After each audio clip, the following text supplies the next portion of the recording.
بسم اللہ الرحمن الرحیم۔ السلام علیکم۔ وفات سے 3 روز قبل جبکہ حضور اکرم صلی اللہ علیہ وآلہ وسلم ام المؤمنین حضرت میمونہ رضی اللہ تعالی عنہا کے گھر تشریف فرما تھے، ارشاد فرمایا کہ میری بیویوں کو جمع کرو۔ تمام ازواج مطہرات جمع ہو گئیں تو حضور اکرم صلی اللہ علیہ وآلہ وسلم نے دریافت فرمایا، کیا تم سب مجھے اجازت دیتی ہو کہ بیماری کے دن میں عائشہ رضی اللہ تعالیٰ عنہا کے ہاں گزار لوں؟ سب نے کہا، اے اللہ کے رسول، آپ کو اجازت ہے۔ پھر اٹھنا چاہا لیکن اٹھ نہ پائے تو حضرت علی ابن ابی طالب اور حضرت فضل بن عباس رضی اللہ تعالیٰ عنہما آگے بڑھے اور نبی علیہ السلام کو سہارے سے اٹھا کر سیدہ میمونہ رضی اللہ تعالیٰ عنہا کے حجرے سے سیدہ عائشہ رضی اللہ تعالیٰ عنہا کے حجرے کی طرف لے جانے لگے۔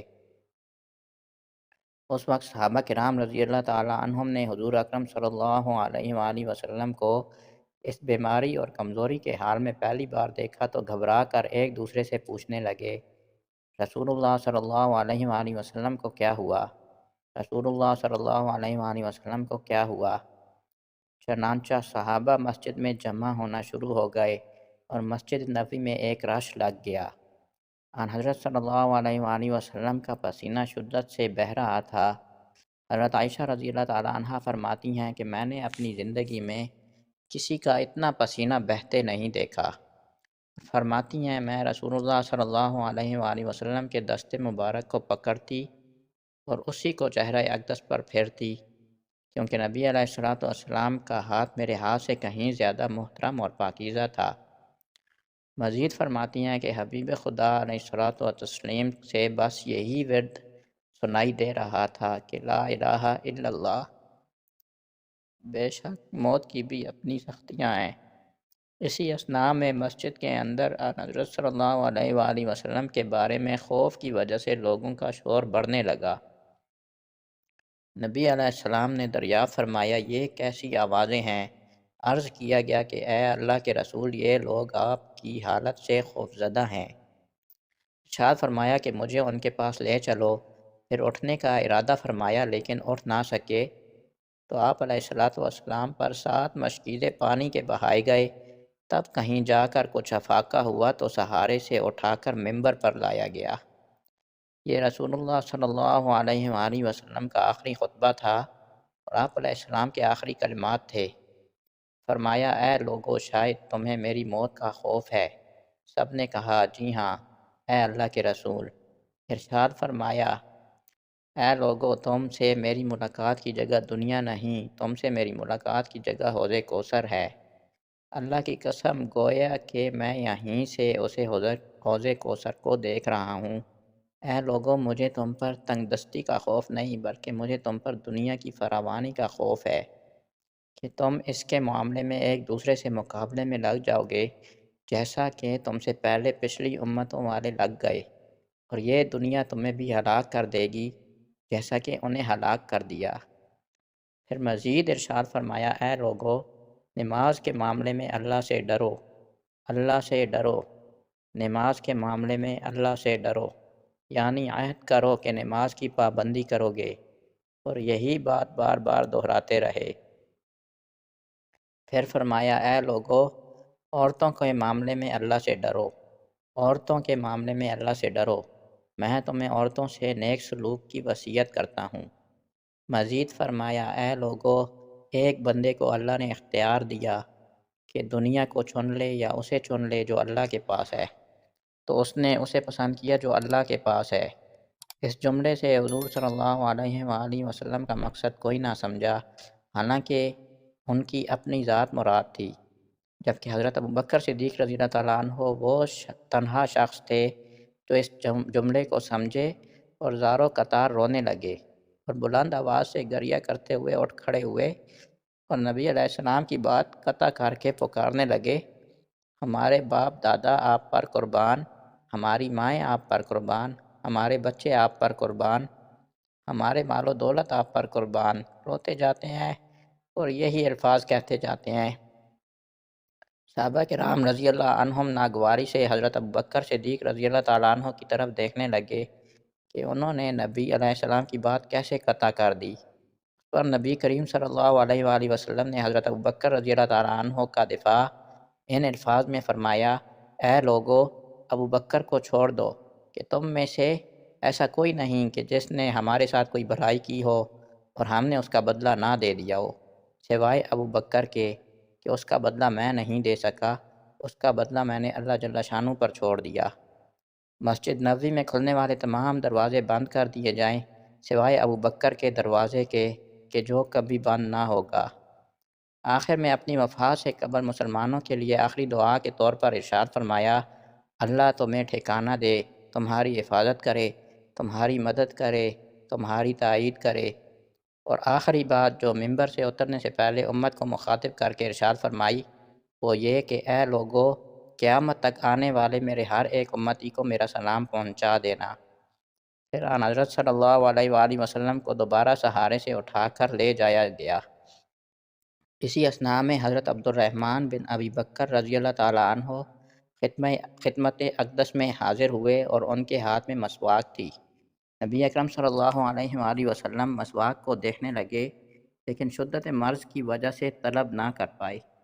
چنانچہ سیدہ عائشہ رضی اللہ تعالیٰ عنہ حضور اکرم صلی اللہ علیہ وآلہ وسلم کے دیکھنے سے سمجھ گئیں اور انہوں نے حضرت عبد الرحمن رضی اللہ تعالیٰ عنہ سے مسواک لے کر نبی کریم صلی اللہ علیہ وآلہ وسلم کے دہن مبارک میں رکھ دی، لیکن حضور صلی اللہ علیہ وآلہ وسلم اسے استعمال نہ کر پائے تو سیدہ عائشہ رضی اللہ تعالیٰ عنہ نے حضور اکرم صلی اللہ علیہ وآلہ وسلم سے مسواک لے کر اپنے منہ سے نرم کی اور پھر حضور نبی کریم صلی اللہ علیہ وآلہ وسلم کو لوٹا دی تاکہ دہن مبارک اس سے تر رہے۔ فرماتی ہیں آخری چیز جو نبی کریم علیہ السلام کے پیٹ میں گئی وہ میرا لعاب تھا، اور یہ اللہ تبارک تعالیٰ کا مجھ پر فضل ہی تھا کہ اس نے وصال سے قبل میرا اور نبی کریم علیہ السلام کا لعاب دہن یکجا کر دیا۔ ام المؤمنین حضرت عائشہ صدیقہ رضی اللہ تعالیٰ عنہ مزید ارشاد فرماتی ہیں: پھر آپ صلی اللہ علیہ وآلہ وسلم کی بیٹی فاطمہ تشریف لائیں اور آتے ہی رو پڑیں کہ نبی کریم صلی اللہ علیہ وآلہ وسلم اٹھ نہ سکے، کیونکہ نبی کریم علیہ السلام کا معمول تھا کہ جب بھی فاطمہ رضی اللہ تعالیٰ عنہ تشریف لاتیں حضور اکرم صلی اللہ علیہ وآلہ وسلم ان کے ماتھے پر بوسہ دیتے تھے۔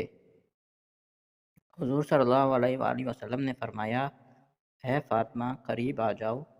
پھر حضور صلی اللہ علیہ وآلہ وسلم نے ان کے کان میں کوئی بات کہی تو حضرت فاطمہ رضی اللہ تعالیٰ عنہ اور زیادہ رونے لگیں۔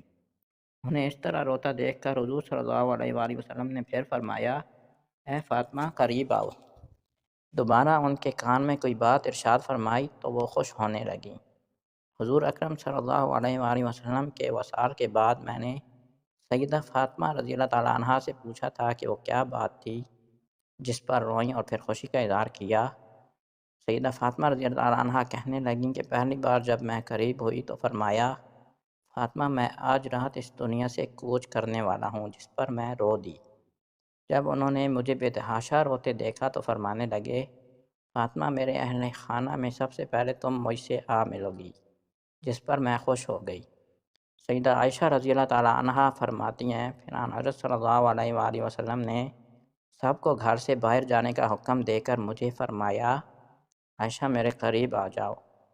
آن حضرت صلی اللہ علیہ وآلہ وسلم نے اپنی زوجہ مطہرہ کے سینے پر ٹیک لگائی اور ہاتھ آسمان کی طرف بلند کر کے فرمانے لگے: مجھے وہ اعلیٰ و عمدہ رفاقت پسند ہے، میں اللہ کی انبیاء، صدیقین، شہداء اور صالحین کی رفاقت کو اختیار کرتا ہوں۔ سیدہ عائشہ رضی اللہ تعالیٰ عنہ فرماتی ہیں میں سمجھ گئی کہ انہوں نے آخرت کو چن لیا ہے۔ حضرت جبرائیل علیہ السلام خدمت اقدس میں حاضر ہو کر گویا ہوئے: یا رسول اللہ صلی اللہ علیہ وآلہ وسلم، ملک الموت دروازے پر کھڑے شرف بازیابی چاہتے ہیں۔ آپ سے پہلے انہوں نے کسی سے اجازت نہیں مانگی۔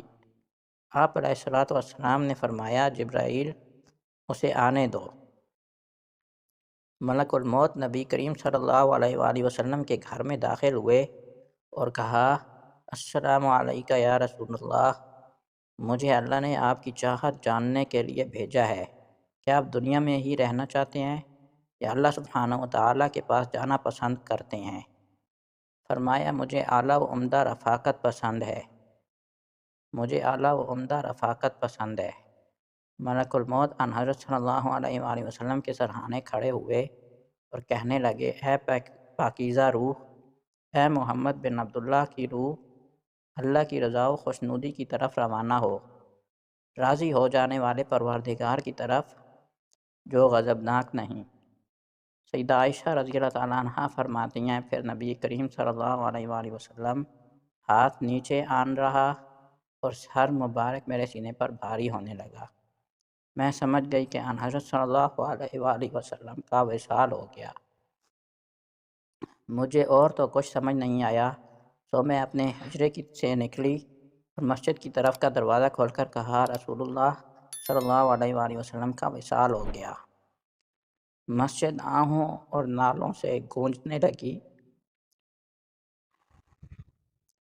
ادھر علی کرم اللہ وجہہ جہاں کھڑے تھے وہیں بیٹھ گئے، پھر ہلنے کی طاقت تک نہ رہی۔ ادھر عثمان بن عفان رضی اللہ تعالیٰ عنہ معصوم بچوں کی طرح ہاتھ ملنے لگے اور سیدنا عمر رضی اللہ تعالیٰ عنہ تلوار بلند کر کے کہنے لگے، خبردار، جو کسی نے کہا رسول اللہ صلی اللہ علیہ وآلہ وسلم وفات پا گئے ہیں، میں ایسے شخص کی گردن اڑا دوں گا۔ میرے آقا تو اللہ تعالیٰ سے ملاقات کرنے گئے ہیں، جیسے موسیٰ علیہ السلام اپنے رب سے ملاقات کو گئے تھے، وہ لوٹ آئیں گے، بہت جلد لوٹ آئیں گے۔ اب جو وفات کی خبر اڑائے گا میں اسے قتل کر ڈالوں گا۔ اس موقع پر سب سے زیادہ ضبط برداشت اور صبر کرنے والی شخصیت سیدنا ابو بکر رضی اللہ تعالیٰ عنہ کی تھی۔ آپ حجرہ نبوی میں داخل ہوئے، رحمت دو عالم صلی اللہ علیہ وآلہ وسلم کے سینے مبارک پر سر رکھ کر رو دیے۔ کہہ رہے تھے، واہ خلیلہ، واہ صفیہ، واہ حبیبہ، واہ نبیہ، ہائے میرا پیارا دوست، ہائے میرا مخلص ساتھی، ہائے میرا محبوب، ہائے میرا نبی۔ پھر ان حضرت صلی اللہ علیہ وآلہ وسلم کے ماتھے پر بوسہ دیا اور کہا، یا رسول اللہ صلی اللہ علیہ وآلہ وسلم، آپ پاکیزہ جیے اور پاکیزہ ہی دنیا سے رخصت ہو گئے۔ سیدنا ابوبکر رضی اللہ تعالیٰ عنہ باہر آئے اور خطبہ دیا، جو شخص محمد صلی اللہ علیہ وآلہ وسلم کی عبادت کرتا ہے، سن رکھے، ان حضرت صلی اللہ علیہ وآلہ وسلم کا وصال ہو گیا۔ جو اللہ کی عبادت کرتا ہے وہ جان لے کہ اللہ تعالیٰ شانو کی ذات ہمیشہ زندگی والی ہے جسے موت نہیں۔ سیدنا عمر رضی اللہ تعالیٰ عنہ کے ہاتھ سے تلوار گر گئی۔ عمر رضی اللہ تعالیٰ عنہ فرماتے ہیں، پھر میں کوئی تنہائی کی جگہ تلاش کرنے لگا جہاں اکیلا بیٹھ کر روں۔ حضرت صلی اللہ علیہ وآلہ وسلم کی تدفین کر دی گئی۔ سیدہ فاطمہ رضی اللہ تعالیٰ عنہ فرماتی ہیں، تم نے کیسے گوارا کر لیا کہ نبی علیہ السلام کے چہرہ انور پر مٹی ڈالو؟ پھر کہنے لگیں، ہائے میرے پیارے بابا جان کہ اپنے رب کے بلاوے پر چل دیے، ہائے میرے پیارے بابا جان کہ جنت الفردوس میں اپنے ٹھکانے کو پہنچ گئے، ہائے میرے پیارے بابا جان کہ ہم جبرائیل کو ان کے آنے کی خبر دیتے ہیں۔ اللہم صلی علی محمد کما تحب و ترضی۔ میں نے آج تک اس سے اچھا پیغام کبھی پوسٹ نہیں کیا، اس لیے آپ لوگوں سے گزارش ہے کہ آپ اسے پورے سکون و اطمینان کے ساتھ سنیں۔ انشاءاللہ اس سے آپ کا ایمان تازہ ہو جائے گا، اور جتنا ہو سکتا ہے ثواب کی نیت سے شیئر کریں اور صدقہ جاریہ میں شامل ہو جائیں۔ اگر ویڈیو پسند آئی ہے تو اس چینل کو سبسکرائب اور بیل آئیکن پر کلک کر دیں۔ جزاک اللہ۔